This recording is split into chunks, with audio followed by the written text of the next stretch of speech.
अचानक ये क्या हो गया? ऐसी कौन सी शक्ति है जो दिव्या पुष्पक को?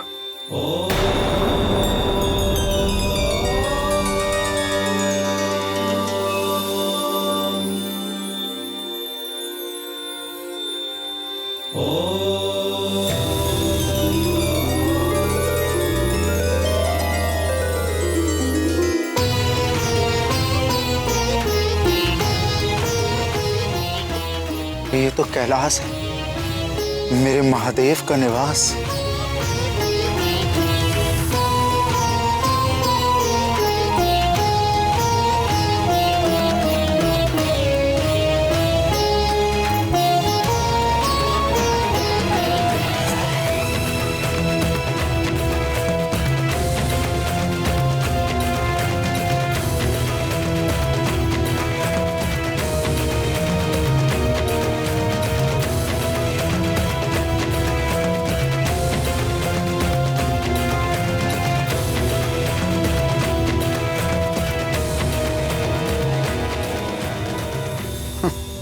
ये तो नंदी बैठे।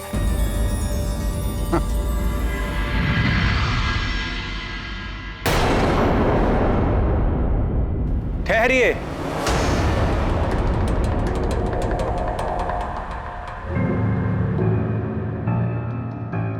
आगे जाने की अनुमति नहीं है।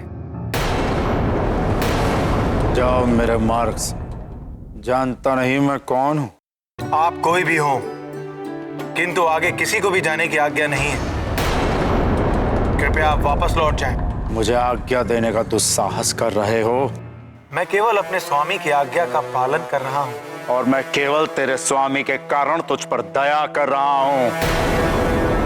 महादेव को जो आदेश देना होगा वो स्वयं मुझे देंगे। स्वयं भगवान भोलेनाथ का ही आदेश है कि वो अभी किसी से नहीं मिल सकते। हट जा।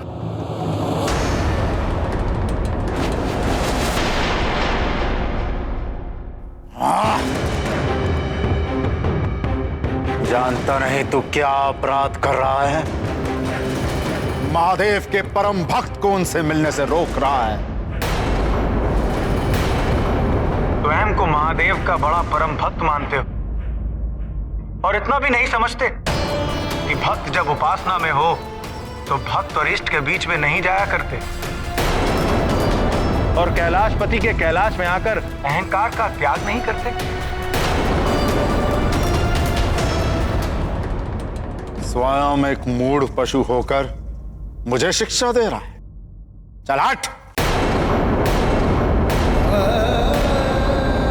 भगवान भोलेनाथ अपने भक्तों के भाव को देखते हैं, उनके रूप रंग और आकार को नहीं। स्वयं को महादेव का सबसे बड़ा भक्त मानते हो तो ये कैसे भूल गए कि कैलाशपति महादेव का एक नाम पशुपति भी है। वे सृष्टि के सारे जीवों के अधिपति हैं और सृष्टि के सारे जीव उन्हीं की शरण में जाते हैं। मैं चाहूं तो अभी तुझे कठोर दंड देकर सदा के लिए शांत कर दूं, पर तेरे जैसे तुच्छ पशु से उलझकर मैं जगत में निंदा का पात्र नहीं बनना चाहता। तू मुझे मेरे आराध्य के दर्शन से नहीं रोक सकता। चल हट जा।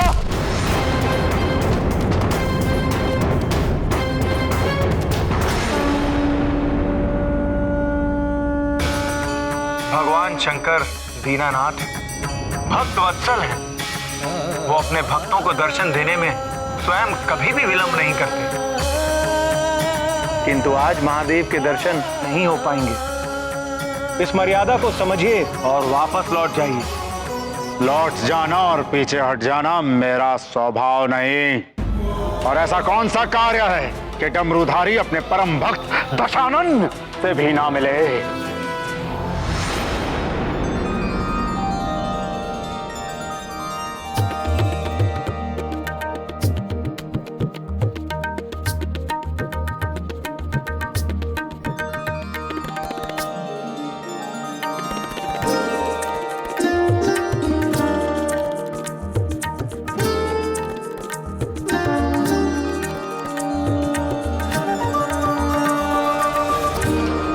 भगवान भूतपति माता जगदम्बा के साथ एकांत में क्रीड़ा मग्न है। इसी कारण कैलाश में किसी का भी प्रवेश वर्जित है।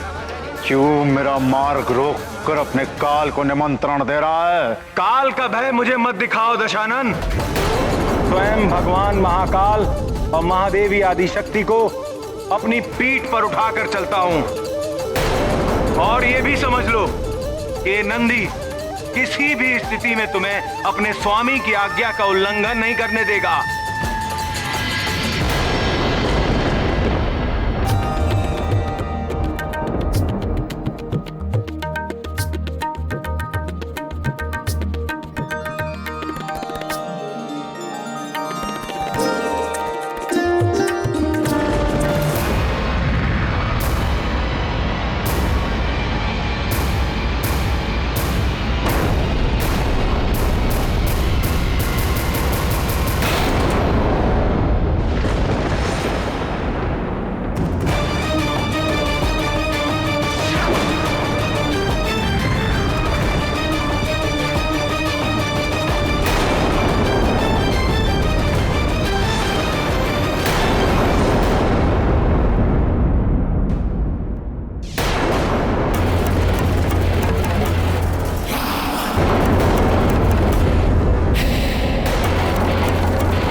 मृत्यु ना आज होनी है और ना ही मेरे हाथों होनी है दशग्रीव। तुम व्यर्थ ही मुझसे संघर्ष करके केवल महान पीड़ा के भागी बनोगे। मेरी बात मानो, वापस लौट जाओ। लंकेश दशानन जो एक बार संकल्प कर ले उसे पूरा करके ही रहता है। भक्त होकर भी बार बार भगवान की आज्ञा का निरादर कर रहा है, मूर्ख।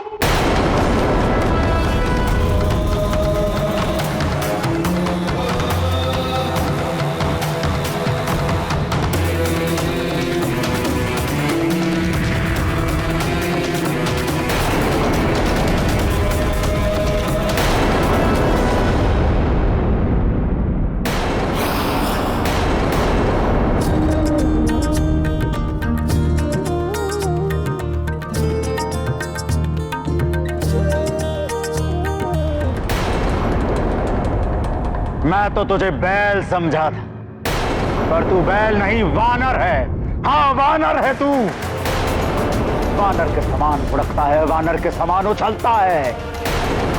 तेरा बल तो वानर जितना भी नहीं।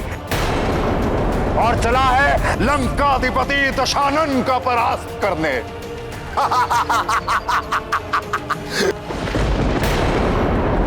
ये महादेव भी निराले हैं, किसी भी पात्र अपात्र को वरदान दे देते हैं, किसी को भी अपना गण बना लेते हैं। तेरे जैसे वानर बुद्धि को अपना द्वारपाल नियुक्त कर लेते हैं। बड़ा आया दशानन से युद्ध करने वाला। वानरों को तो मैं कीट पतंग भी नहीं समझता। वानर बुद्धि।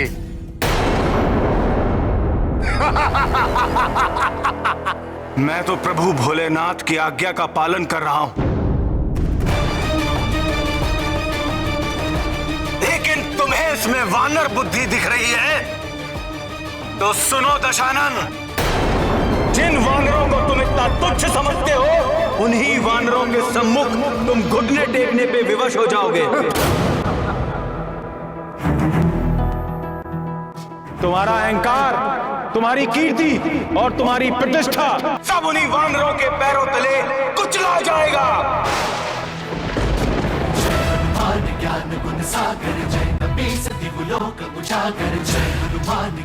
माना ही तुम्हारा सारा ऐश्वर्य और तुम्हारी पाप की लंका को जलाकर भस्म कर देंगे।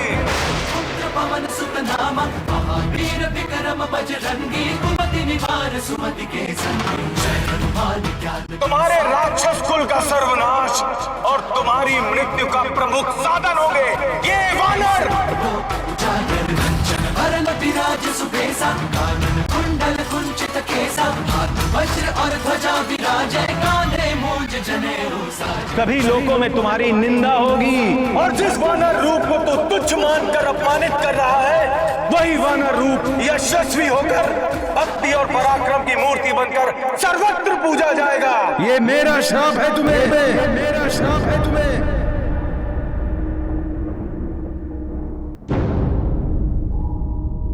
ये गूंज कैसी है प्राणनाथ? यह सत्य और न्याय की गूंज है प्राण प्रिय। हमारे सर्व समर्थ भक्त नंदी ने एक अशिष्ट को उचित दंड दिया है।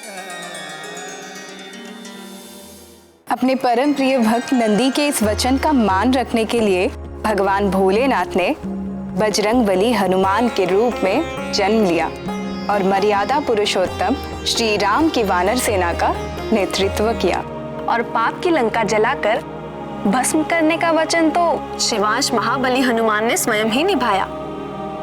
इस प्रसंग में एक और ध्यान देने योग्य बात है। वो क्या हृदयनाथ? यही कि भक्त और भगवान के मध्य कभी नहीं आना चाहिए। विशेषकर भक्त वत्सल भगवान भोलेनाथ और उनके परम सेवक नंदी महाराज के बीच तो भूल कर भी कभी नहीं। नंदीश्वर वृषभ रूप में भगवान महादेव के साथ शोभायमान है। जिस प्रकार गौ माता पृथ्वी का प्रतीक है, उसी प्रकार वृषभ रूप नंदी धर्म का प्रतीक है। भगवान भोलेनाथ सदैव धर्म के साथ हैं और धर्म निरंतर भगवान भोलेनाथ की सेवा में रहता है। इनके बीच में पड़ने का अर्थ है भगवान महेश्वर से होकर जो सनातन धर्म की धारा बहती है उसमें बाधा डालना।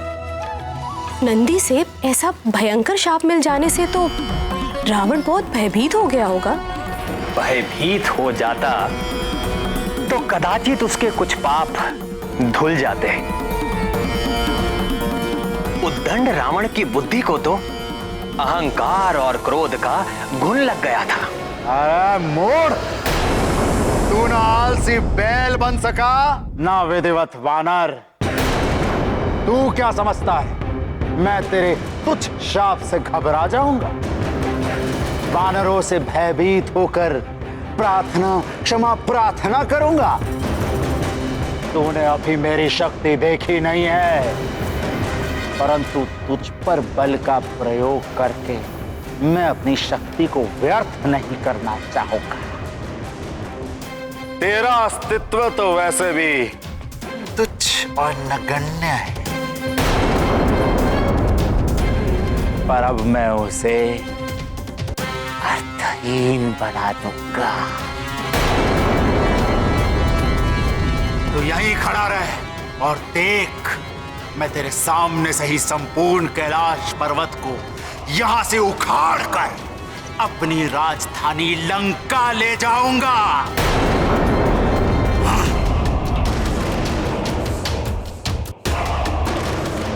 हे महाकाल, मैंने इन्हें रोकने का बहुत प्रयत्न किया, अब आप ही हमारी सहायता करें प्रभु।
कैलाश तो स्थिर हो गया,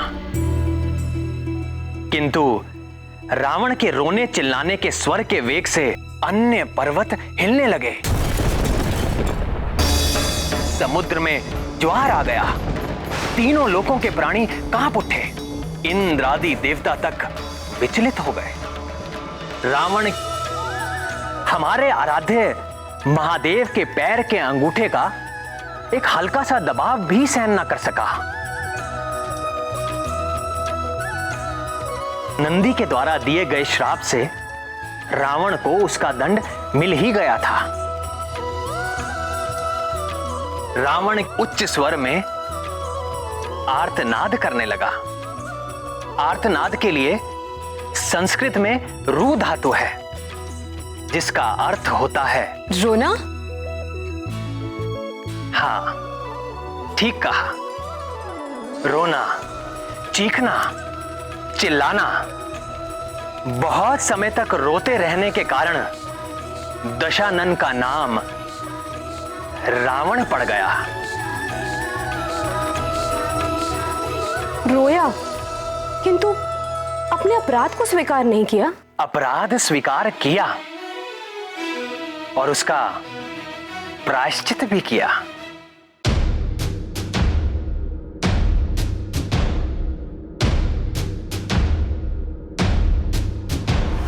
जटाटवी कलज्ज्वल प्रवाह पावितस्थले कलेवलम्ब्य लम्बितां भुजंग तुंग मालिकां डमड्डमड्डमड्डमन्निनादमड्डवर्वयं चकार चंड तांडवं तनोतु नः शिवः शिवम्।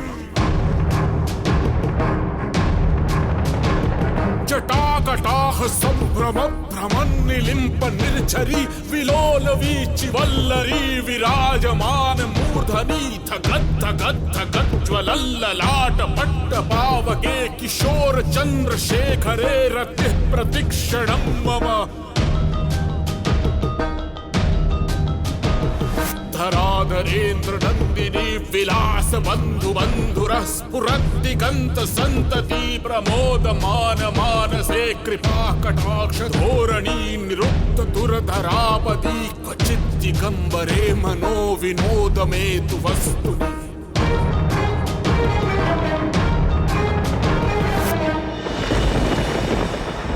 इस प्रकार से रावण को रोते हुए 1 सहस्र वर्ष बीत गए। नंदी के अपमान से भगवान भोलेनाथ रावण से कितना कुपित हुए होंगे।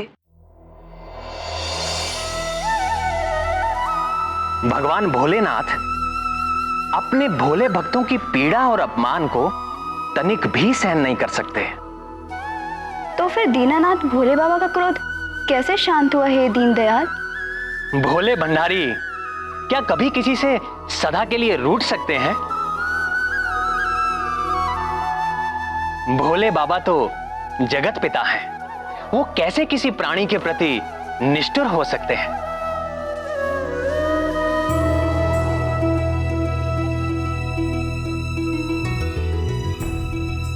तो जब रावण ने भगवान शशि शेखर की सतत स्तुति की, तो भगवान महादेव के अंतर्मन की सहज करुणा प्रकट हो गई।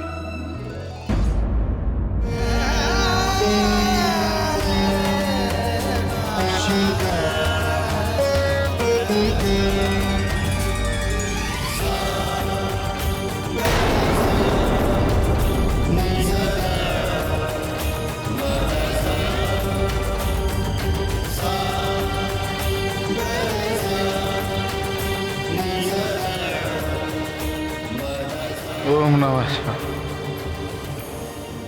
ओम नमः शिवाय। ओम नमः शिवाय। उठो दशानन। प्रभु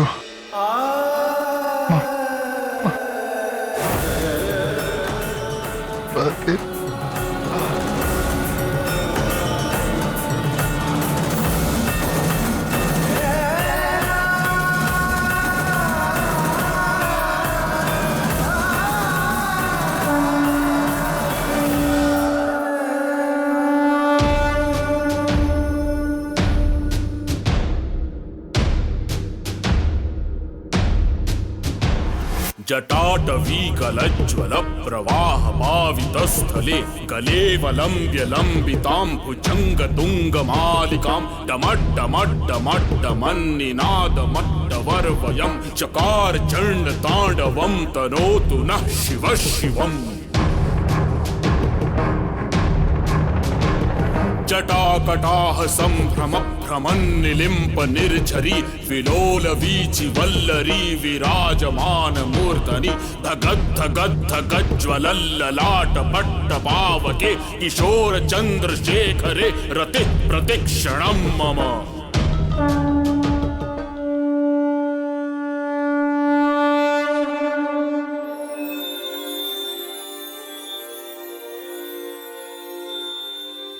मैं तुम्हारी स्तुति से अति प्रसन्न हूं दशानन।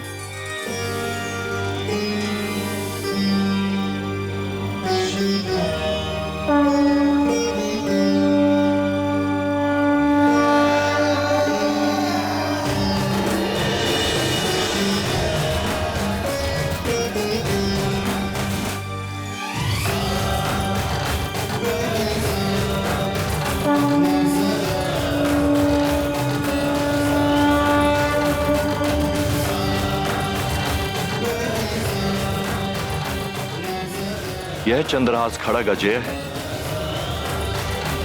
और यह तुम्हारे शत्रुओं पर साक्षात काल बनकर गिरेगी, किंतु तभी तक जब तक कि तुम धर्म के पक्ष में रहोगे, अन्यथा इसकी अपराजयता जाती रहेगी।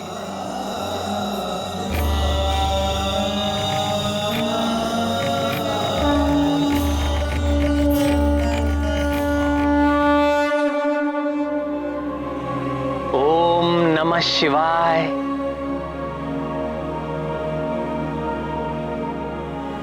कितने भोले हैं भोलेनाथ। पिता के समान दंड भी दिया और क्षमा मांगने पर आशीर्वाद भी। ओम नमः शिवाय।